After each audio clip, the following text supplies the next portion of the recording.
Hello friends, welcome to the new episode of my channel. আমি Prince. তো এই ভিডিওটা আমি শুয়ে শুয়ে করছি, কারণ এই ভিডিওটা বসে করার মতো কোনো ভিডিও আমার অন্ততপক্ষে মনে হয় না, কারণ মাথা কাজ করছে না। তো কালকে একটা খবর সামনে আসে, এবং তার আগে থেকেই বেসিক্যালি খবরটা সামনে এসেছিলো। মোটামুটি কালকে থেকে যতদূর সম্ভব খবরটা ভাইরাল হয়, সেটা হচ্ছে এটাই যে পুনম পান্ডে মারা গেছে। এবার সত্যি কথা বলতে গেলে, আমি পুনম পান্ডেকে যে প্রচুর পরিমাণে রেসপেক্ট করি তা নয়, মানে তার মৃত্যুকে নিয়ে আলাদা করে কথা বলতে আমার এরকম সত্যি কথা অনেস্টলি বলছি কিছু মনে হয়নি। কারণ সে লাইফে এমন কিছু অ্যাচিভ করেনি যেটা নিয়ে আলাদা করে পোস্ট করা বা সেটা নিয়ে কথা বলার দরকার রয়েছে বলে আমার মনে হয় না। কিছু কিছু ইউটিউবার, কিছু কিছু মুভি রিভিউয়ার রয়েছে আমাদের বলিউডের কিছু সমস্যা ক্রিটিক, যারা ওটা নিয়ে ব্যবসা করবে বলে একটা যা হোক তা হোক ভিডিও বানিয়ে দিয়েছিল।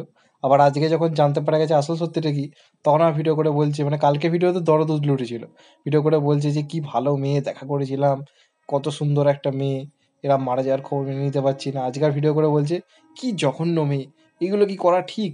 ইস, মানে এরকম লোকজনও কিন্তু রয়েছে সোশ্যাল মিডিয়াতে। আবার যাকে নিয়ে আজকে কথা বলছি, পুনম পান্ডে, অনেক আগে ভাইরাল হয়েছিল, তারপর তো নিজের কোমর দেখিয়েই মানে ভাইরাল হতে চায়। এবং কিছু ওর ফ্যান ফলোয়িং রয়েছে যারা, মানে ওর একটা নিজস্ব একটা অ্যাপ রয়েছে, সেখানে ও সারাদিন মানে যা ইচ্ছে করে সেগুলো দেখার জন্যই রয়েছে। তাদের খুব দুঃখ হয়েছিল কালকে। এবার দেখুন, যে কোনো মৃত্যুই দুঃখের। তো শুনে খবরটা শুনে মানে দুঃখ অবশ্যই হয়েছিল যে একটা কম বয়সী মেয়ে এরকমভাবে মারা গেল, যাকে অন্ততপক্ষে কিছুটা হলেও চিনি, যার একটা পরিচিতি রয়েছে। সেটা অবশ্যই, সেটা একটা অন্য দিক। কিন্তু আজকে যে নোংরামিটা সামনে এলো সেটা দেখার পর একটা জিনিস বুঝতে বাধ্য হচ্ছি যে মানে সোশ্যাল মিডিয়া মানুষের মানুষের ব্রেনটাকে জাস্ট শেষ করে দিচ্ছে, মানুষকে না পশু বানিয়ে দিচ্ছে সত্যি কথা বলতে গেলে।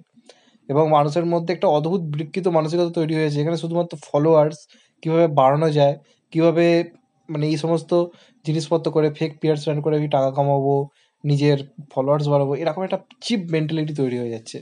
এবং এরকম ধরনের জঘন্য মানে পাবলিসিটি স্টান্ট আমি তো লাইফে কাউকে করতেই দেখি। নিজের মৃত্যু নিয়ে নিজেই বিজনেস করব, এই যে বিকৃত মানসিকতাটা, এটা মানে অদ্ভুত একটা ব্যাপার। এবং এটাই করেছে পুনাম পান্ডে।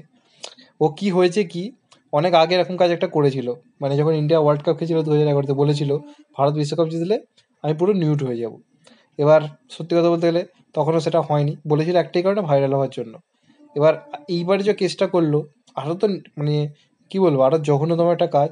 আর এইবারও করেছে এই একই কারণে, ফলোয়ার্স বাড়ানোর জন্য চ্যানেলে। আমরা একটা জিনিস জানি, আমাদের এখানে কোনো সেলিব্রিটির মৃত্যু হলে তার ফলোয়ার্স শুরু করে বাড়ে, মানে এটা আমরা দেখেছি এর আগেও। তো সেটাকে কাজে লাগিয়ে একটা মানে মানুষের একটা কি বলবো, একটা রোগকে কাজে লাগিয়ে, মানুষের ইমোশনে কাজে লাগিয়ে জাস্ট নিজের ফলোয়ার বাড়াবো। তো তার যেটা বক্তব্য হচ্ছে একটাই, যে জরায়ুতে যে ক্যান্সার হয়ে আমার মৃত্যু হয়েছে সেটাই বলেছিলাম একটাই কারণে। তার কারণ হচ্ছে এটা নিয়ে মানুষের মধ্যে সচেতনতা বাড়ানো উচিত। আমার কথা হচ্ছে, এটা কি এইভাবে বলার জিনিস, নিজের মৃত্যুকে নিয়ে খিল্লি করে? মানে সিরিয়াসলি জানতে চাই। এটাকে অনেকভাবে ভালোভাবে পোস্ট করে, তো আজকে এই ব্যাপারটাকে নিয়ে যে খিল্লিটা করলো, এর ফলে কিন্তু এই যে জিনিসটা, জরায়ুর যে ক্যান্সার, সেই ব্যাপারটাকে নিয়ে আরও জায়গাটা খিল্লির পর্যায়ে পৌঁছে গেল। শুধুমাত্র নিজের স্বার্থের জন্য জিনিসটা করেছে, একটা জঘন্যতম পাবলিসিটি স্টান্ট। মানে এর ফলে কি হয়েছে, ওর যে আগের ভিডিওগুলো আপনি যদি দেখেন, দেখবে সেগুলোর ভিউজ অনেক বেড়ে গেছে। যেগুলো হয়তো 40-30 হাজার মানে ভিউজ ছিল, সেগুলো এখন 1 লাখ 1.5 লাখ এরকম জায়গাতে পৌঁছে গেছে। আর ওর মৃত্যুর খবর তো একটা হিউজ, ওর চ্যানেলের মানে ওর যে পেজটা, সেটা একটা গ্রোথ নিয়ে এসছে, ফলোয়ার্স বেড়েছে, সব কিছু বেড়েছে, এই জন্য এটা করা। কোনো রকম কোনো মানে এর মধ্যে কোনো এটা নেই যে আমি এই কাজটা কিছু ভালোর জন্য করছি, এটা ক্যাম্পেইন করছি, এটা লোক দেখানো, আলটিমেটলি নিজের স্বার্থ।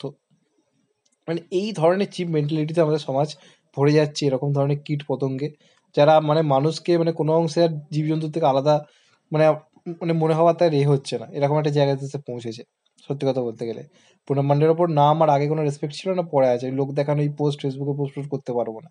একটা লেখা দেখে আমার খুব মানে ভালো লেগেছিল বলে আমি শেয়ার করেছিলাম, যেখানে একজন বলছে যে এরকম সাহস রয়েছে মেয়েটার, হ্যান্ড রয়েছে, ত্যান রয়েছে। লেখাটা আমি শেয়ার করি, এখন সেই পোস্টটাতে রীতিমতো খিল্লি হচ্ছে। তো এইগুলি হচ্ছে বেসিক্যালি ব্যাপার, এগুলো অত্যন্ত নোংরামি পর্যায়ে নেমে যাওয়া মানুষের, সত্যি কথা বলতে গেলে। এই ধরনের জিনিস মানুষপত্র মানে মানুষজন কীভাবে করছে সোশ্যাল মিডিয়াতে এইভাবে এসে নিজের মৃত্যু নিয়ে ছেলে খেলা, আমি সত্যি বলতে বুঝতে পারছি না। তো আজকে মনে হলো এটা নিয়ে কথা বলা দরকার, যে কারণে বললাম।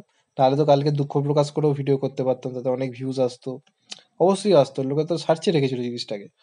কিন্তু আমি ওগুলো বিশ্বাসী না, একটা জিনিস দেখে খারাপ লাগলো, যেটা ভুল লেগেছে ভাই, সেটা নিয়ে আমি মনে হলো আমার কথা বলা দরকার, যে কারণে বললাম।